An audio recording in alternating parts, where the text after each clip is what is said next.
लगातार बढ़ रहे हैं। बिहार झारखंड में भी कोरोना का संक्रमण तेजी से फैल रहा है। आंकड़े डरावने हो चुके हैं। बावजूद इसके लापरवाही की तस्वीरें सामने आ रही है। तेजी से फैलते संक्रमण पर ब्रेक तभी लग सकता है जब सब मिलकर कोरोना के खिलाफ जंग लड़ें। कोविड प्रोटोकॉल के पालन से कोरोना को मात दी जा सकती है और खुद के साथ सभी को सुरक्षित रखा जा सकता है। मास्क और सोशल डिस्टेंसिंग का पालन करें और स्वस्थ रहें। और इस वक्त कोरोना पर बिहार में बड़ी बैठक चल रही है। सीएम नीतीश कुमार बैठक कर रहे हैं। जिलों के डीएम, एसएसपी बैठक में शामिल हैं। कोरोना पर वर्तमान स्थिति की जानकारी ले रहे हैं।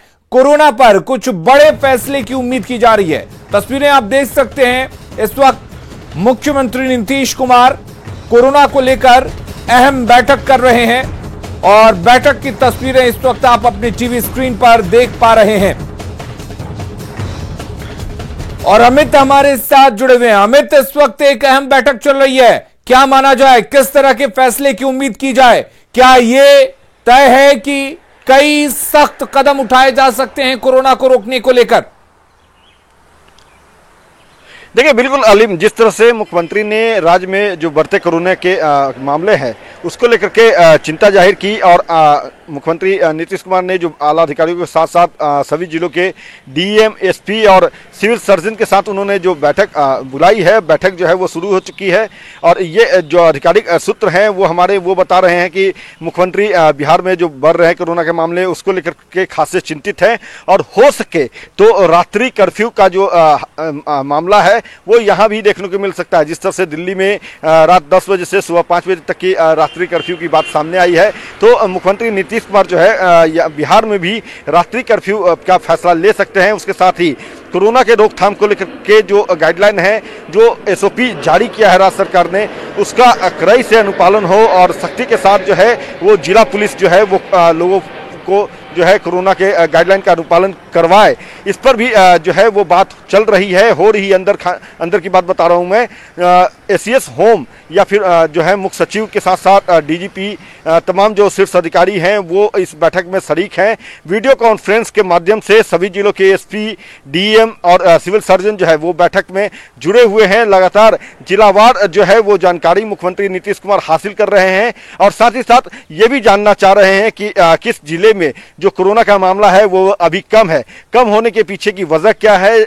राजधानी पटना में चूंकि सबसे अधिक मामला है, तो यहाँ के संदर्भ में मुख्यमंत्री भली भांति जानते हैं कि होली के दौरान बड़े संख्या में जो लोग हैं दूसरे राज्यों से बिहार आए थे, पटना आए थे और पटना होते हुए अपने जो गंतव्य जिले हैं वहां गए और उस दौरान जो है यहाँ पे कई लोग जो है उनके संक्रमित हुए, तो इस कारण से यहाँ पे संक्रमण बढ़ा है। लेकिन वो संक्रमण का रेशियो जो है वो आगे और तेजी से ना फैले, इस पर वो चर्चा कर रहे हैं। पटना के जिलाधिकारी से उन्होंने बात की, यहाँ के जो हेल्थ सचिव हैं उन्होंने भी विस्तार तौर से जो है वो जानकारी उन्होंने दी है।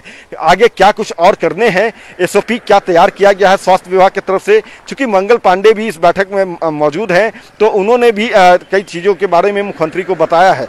आगे जो ये जानकारी कही जा रही है कि तकरीबन घंटे भर ये बैठक चलेगी और इस बैठक के दौरान मुख्यमंत्री जो है वो तमाम बातों को सुनने के बाद अंतरिम निर्णय जो है मुख्यमंत्री नीतीश कुमार लेंगे और वो निर्णय जो है वो हो सके तो रात्रि कर्फ्यू के तौर पर भी सामने आ सकता है या दूसरे जो कड़े फैसले हैं कोरोना के रोकथाम को लेकर के, कोरोना का जो संक्रमण जो तेजी से फैल रहा है उसको नियंत्रण करने को लेकर के वो मुख्यमंत्री ले सकते हैं। और इसका जो एसओपी जो है वो इस बैठक के बाद जारी कर दिया जाएगा, जिसका अनुपालन सभी को करना होगा। राज्य के तमाम जो लोग हैं उन्हें करना होगा और जो नहीं करेंगे उन पर सख्ती बरतेगी बिहार पुलिस। तो कुल मिलाकर कहा जा सकता है कि जो हालात पिछले जिस तरह से पिछले साल कोरोना का प्रकोप देखने को मिला था, कुछ वैसा ही हालात अब भी बना हुआ है, वैसे ही हालात अभी बनते हुए नजर आ रहे हैं। ऐसे में क्या स्वास्थ्य विभाग को एक बार फिर से अलग अलग जगहों पर जो कोविड के लिए स्पेशल बेड होते थे, क्वारंटीन सेंटर्स होते थे, इस तरह की चीजें फिर से बनाने की सलाह दी जा सकती है, निर्देश दिए जा सकते हैं? देखिए जाहिर सी बात है, जिस तरह से कोरोना का मामला बढ़ रहा है, संक्रमण बढ़ रहा है, तो ऐसे में जो संख्या है अस्पतालों में बेड की बात कर ली जाए, चाहे पीएमसीएच की बात कर ले या एम्स की बात कर ले, एनएमसीएच की बात कर ले या राज्य के जो दूसरे सरकारी बड़े अस्पताल हैं, वहां पे जो बेडों की संख्या है वो पर्याप्त नहीं है। क्योंकि जिस तरह से कोरोना का मामला, संक्रमण का मामला जो है सामने आ रहा है, तो उसको देखते हुए जाहिर सी बात है कि बेडों की संख्या बढ़ाई जानी है। और इसको लेकर के पहले ही स्वास्थ्य विभाग ने सभी जिलों के जो सिविल सर्जन हैं उन्हें निर्देश जारी कर रखा है। कल इस बाबत जो है प्रत्यय अमृत जो सचिव, प्रधान सचिव हैं हेल्थ डिपार्टमेंट के, उन्होंने प्रेस कॉन्फ्रेंस के दौरान ये जानकारी दी भी थी। आज वो तमाम विस्तृत जानकारी जो है वो बेडों की स्थिति क्या है, दवा की स्थिति क्या है, जो जांच किए जा रहे हैं कोरोना को लेकर के, उसके स्थिति क्या है, आगे जो संक्रमण बढ़ने का और चलिए अमित, आप बैठक पर नजर बनाए रखिए, हम लगातार आपसे अपडेट्स लेते रहेंगे क्योंकि ये काफी अहम बैठक है और उम्मीद की जा रही है कि कई निर्देश आज मुख्यमंत्री दे सकते हैं कोरोना की रोकथाम को लेकर। और बिहार में कोरोना के 24 घंटे के आंकड़ों को देखिए और भयावहता को आप समझिए, अंदाजा लगाइए कि बिहार में भी हालात कितने भयावह होते जा रहे हैं। बिहार में 24 घंटे में कोरोना के 935 केस मिले हैं, जिसके बाद कुल एक्टिव मरीजों की संख्या अब 4143 हो गई है। हालांकि इस दौरान 349 पॉजिटिव मरीज ठीक भी हुए हैं, जिसके बाद राज्य में रिकवरी रेट 97.87% के करीब है।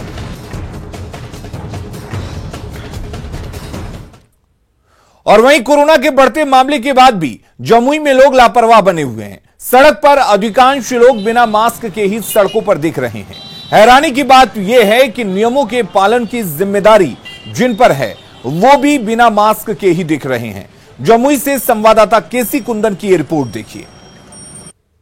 मामले बढ़ते आ रहे हैं और जमुई में अगर देखा जाए तो एक्टिव मरीजों की संख्या 25 है, लेकिन लोग सतर्क नहीं लग रहे हैं और सरकारी गाइडलाइन का पालन नहीं हो रहा है। अगर देखा जाए तो तस्वीर देख लीजिए, ये शहर का कचहरी चौक है और बाहर निकलने वाले लोग हैं, चाहे बाजार करने वाले लोग हो या फिर हो, ये इन्हीं लोगों को देख लिया जाए तो इन लोगों के पास मास्क नहीं है। स्कूली छात्र हैं, आप लोग क्या करते हैं? पढ़ते हैं और क्या करेंगे। मास्क कहाँ है? मास्क भुला गए घर में। भूल गए? घर में वाले बोलते नहीं है, घर वाले बगैर मास्क के तुम मास्क पहने हो, ये नहीं पहने, ऐसा क्यों? अभी यही नहीं बताएगा ये क्यों नहीं पहना। मास्क पहनना चाहिए कि नहीं? जबरदस्ती पहनना चाहिए। आपका मास्क कहाँ है? सर आज भूल गए लाने के लिए। क्या नाम है आपका? जी विकास कुमार। तो आपका मास्क कहाँ है? सर आज नहीं ला पाए। नहीं ला पाए तो गलत बात है ना। अब देख सकते हैं, अगर ये तस्वीर है सामने, एक भाई साहब है यहाँ पर गाड़ी में आईना में अपना चेहरा देख रहे हैं। अच्छा एक बात है, मास्क कहाँ है आपका? जी है, घर में है। कोरोना है मालूम है ना, बढ़ रहा है। जी बढ़ रहा है जी। तो पहनना चाहिए कि नहीं? जी तो क्यों नहीं पहने? अभी सर अभी तुरंत उतार का है। क्या नाम है आपका? अज्जू खान, मोहम्मद अज्जू खान। अज्जू खान जी है। तो ये अगर साहब है तो इनका मास्क देख सकते हैं कि मास्क का हालात क्या है। ऐसे मास्क पहना जाता है? Sorry sir. कपड़े का दुकान लगा है, सजा हुआ है, भाई साहब है तौलिया में, और दूसरे तरफ अगर देखा जाए तो वो भी मास्क नहीं पहने। अब देखकर मास्क रुमाल पहनने की कोशिश कर रहे हैं। अच्छा ये दुकान कौन चला रहा है भाई? हैं? आप ही चला रहे हो? तो दुकान में तुम भी मास्क नहीं पहनते हो। अब देखा जाए तो हेलमेट लगाए हुए हैं भाई साहब, लेकिन इनका भी देखिए तो मास्क नीचे गिर गया है। अच्छा कोरोना बढ़ गया मालूम है ना? जी हाँ मालूम है। तो क्यों नहीं मास्क पहने आप? नहीं मास्क पहनते हैं, थोड़ा सा हेलमेट लगाए नीचे हो गया है। गलत बात है ना? जी हाँ गलत है। अब देखा जाए तो दूसरी तरफ कुछ पुलिसकर्मी जा रहे हैं, देख सकते हैं, और वे लोग भी मास्क नहीं लगाए हैं।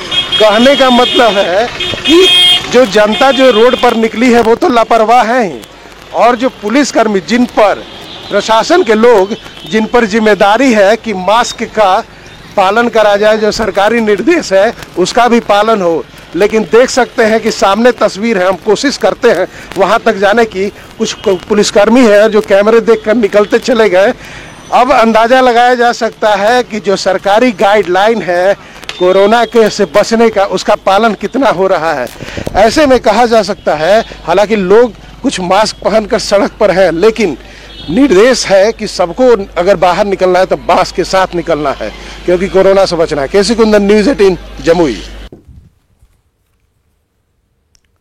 और कोरोना गाइडलाइंस की धज्जियां सरकारी कार्यालयों में भी उड़ रही हैं। कटिहार के प्राणपुर प्रखंड के आरटीटीएस काउंटर पर बड़ी संख्या में लोग राशन कार्ड बनवाने के लिए पहुंचे।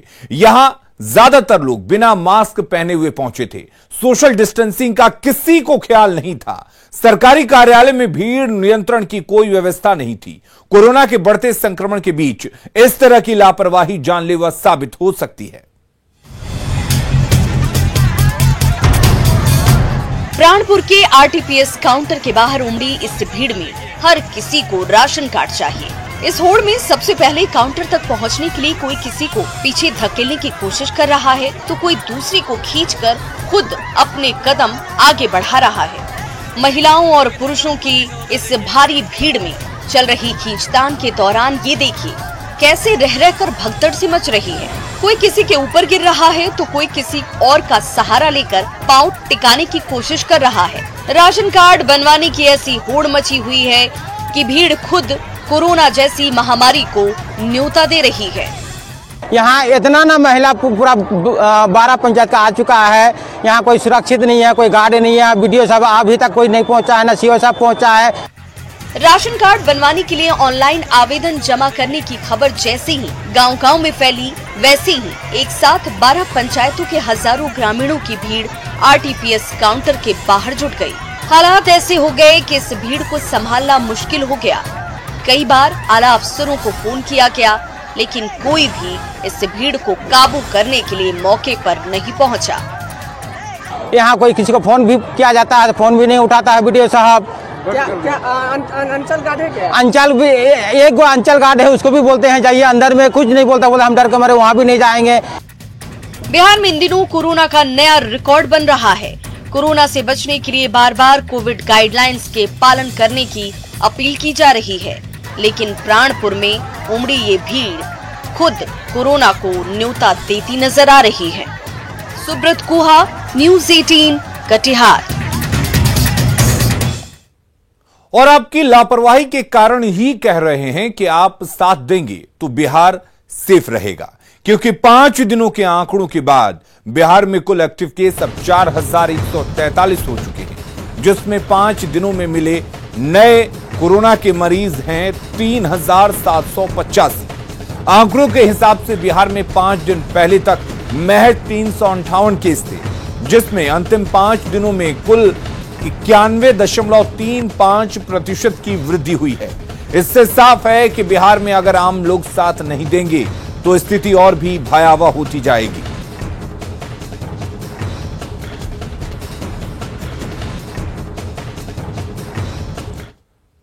और स्वास्थ्य मंत्री मंगल पांडे ने कोरोना के बढ़ते मामले और लॉकडाउन जैसी स्थिति को लेकर बयान देते हुए कहा कि अभी बिहार में लॉकडाउन जैसे हालात नहीं हैं। बिहार में अभी कोरोना के मरीजों की संख्या नियंत्रित है। और आप देख रहे होंगे कि विगत दिनों में बिहार में हम लोगों ने जांच के आंकड़े को भी अब बढ़ा दिया है और अब 70,000 से भी अधिक जांच हम लोग कर रहे हैं। आगे और जांच बढ़ाने वाले हैं। टीकाकरण को भी काफ़ी तेज किया है रफ्तार को। 2 लाख से अधिक, कल तो 2.5 लाख से भी अधिक टीकाकरण हुआ बिहार के अंदर में। तो जो जांच और उपचार दोनों के उपाय करने हैं। तो सर क्या लॉकडाउन को लेकर भी कोई चर्चा होगी आज की बैठक में? इसको लेकर भी समीक्षा? नहीं, अभी ऐसी परिस्थिति बिहार में नहीं दिखती है। आप देख रहे होंगे कि देश के विभिन्न राज्यों में जिस प्रकार से केसेस बढ़े हैं, उसकी तुलना यदि आप बिहार से करेंगे 12 करोड़ आबादी के अनुपात में, तो बहुत हम लोगों ने उसको नियंत्रित रखा हुआ। और बुलेटिन में खबरों का सफर जारी है। आगे देखिए जेडीयू की मजबूती पर मंथन।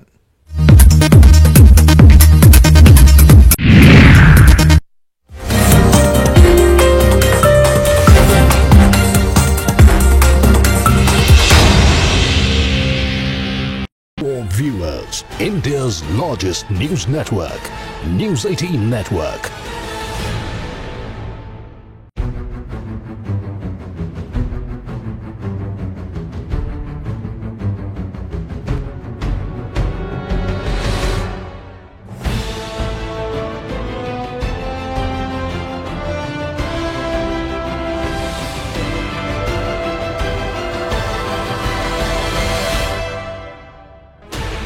Sixteen channels, 15 languages, 26 states, 1200 plus reporters, 66.9 crore viewers. India's largest news network, News 18 Network.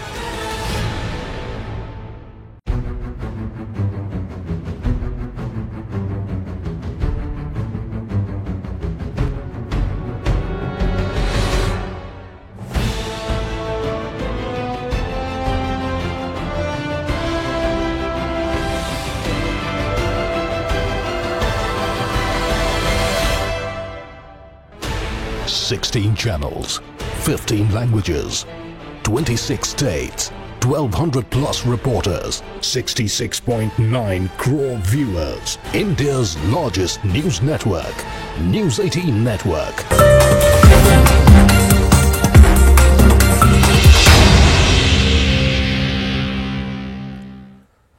Patna BJP कार्यालय में पार्टी स्थापना दिवस मनाया गया। इस मौके पर प्रदेश अध्यक्ष संजय जायसवाल ने पार्टी का झंडा फहराया। ध्वजारोहण के बाद पार्टी के वरिष्ठ नेताओं को सम्मानित किया गया। पीएम मोदी और राष्ट्रीय अध्यक्ष जेपी नड्डा के संबोधन को सुना गया।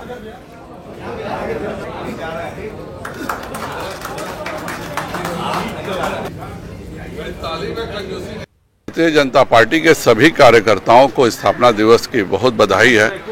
माननीय अटल बिहारी वाजपेयी जी ने 1980 में जिस विश्वास के साथ भाजपा की स्थापना की थी और उन्होंने जो कहा था, अंधेरा छटेगा, सूरज निकलेगा और कमल खिलेगा।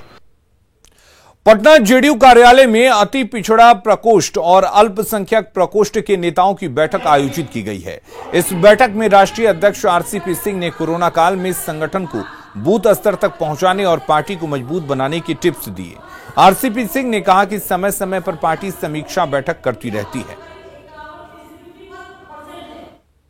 ये पूरा का पूरा हमारा समाज नीतीश बाबू के साथ रहा है और जब भी हमारे किसी प्रकार की बैठकें हुई है उसमें उनकी भागीदारी भी रहती है और हमारा संगठन वो भी हमारा समझिए कि बूथ स्तर पर।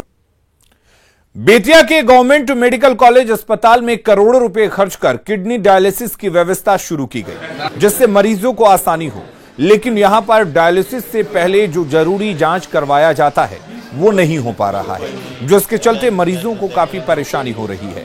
बाहर से टेस्ट कराने पर मोटी रकम चुकानी पड़ती है। इतना ही नहीं, अस्पताल प्रबंधन ने ये फरमान जारी कर दिया है कि बाहर से जांच कराने पर उसे अस्पताल में आने नहीं दिया जाएगा। अब सवाल यह है कि अस्पताल में जांच मशीन खराब है तो मरीज क्या करें, कैसे डायलिसिस करवाएं? इधर प्रबंधन कह रहा है कि जल्द ही व्यवस्था सुधर जाएगी।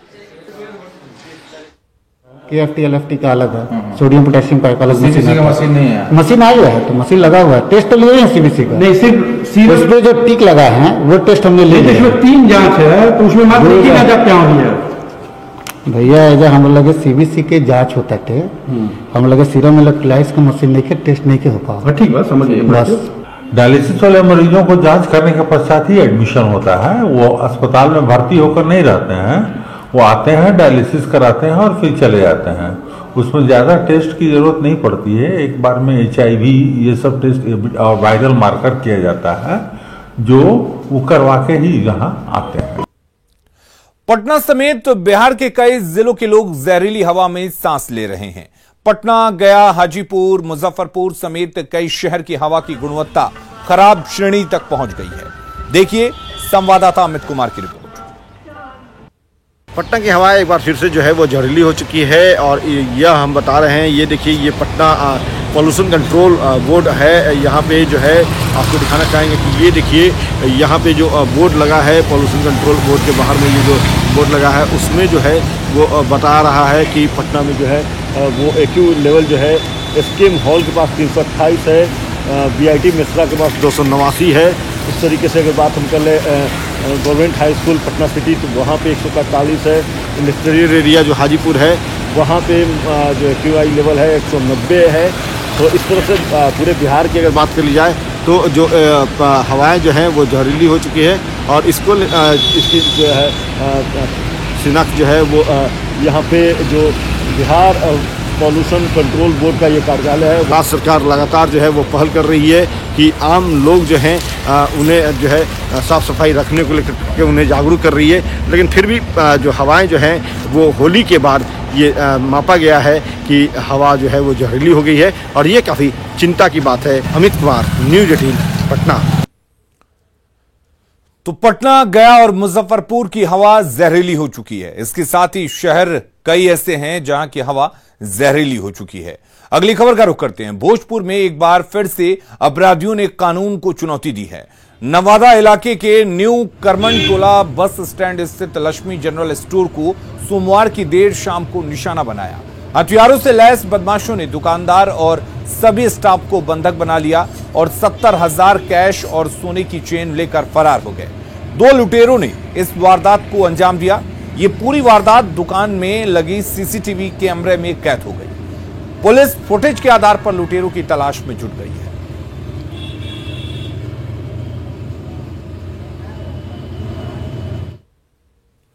अरवल जिले के किंजर थाने में पदस्थापित महिला सिपाही मोनिका कुमारी ने आत्महत्या कर ली है। आत्महत्या के बाद मौके पर एसपी और डीएसपी पहुंचे। वजहों का अभी तक खुलासा नहीं हो पाया है। पुलिस जांच में जुट गई है। ट्रेनिंग के बाद सिपाही के तौर पर मोनिका की अरवल में पहली पोस्टिंग थी। वो पश्चिम बंगाल के मालदा की रहने वाली थी।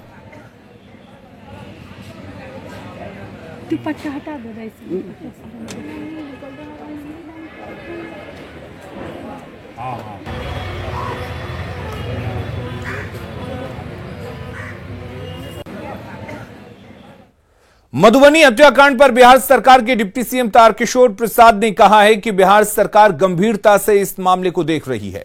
किसी हाल में दोषी बख्शे नहीं जाएंगे। वहीं बीजेपी के प्रदेश अध्यक्ष संजय जायसवाल ने कहा कि सीएम नीतीश कुमार इस मामले पर पहले ही कह चुके हैं कि दोषियों को कड़ी सजा मिलेगी।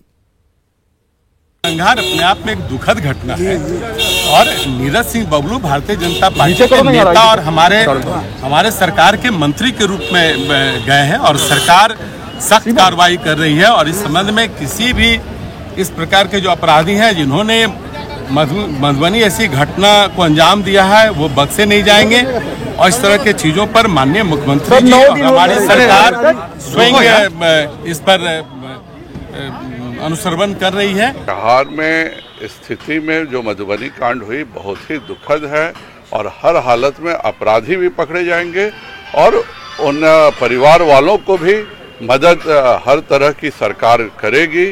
जो भी घटना घटी है बहुत ही दुखद है। नरकटियागंज अनुमंडल इलाके के शिकारपुर दुर्गा पूजा समिति की ओर से सामूहिक विवाह का आयोजन किया गया। एक ही पंडाल के नीचे विवाह और निकाह हुई। 7 जोड़ियां यहां पर बनी। इस आयोजन में करीब 4,000 लोग शामिल हुए। कोरोना काल में हुए इस आयोजन में कोरोना प्रोटोकॉल का ख्याल नहीं रखा गया। हैरानी की बात यह रही कि प्रशासन के लोग भी बिना मास्क के यहां नजर आए।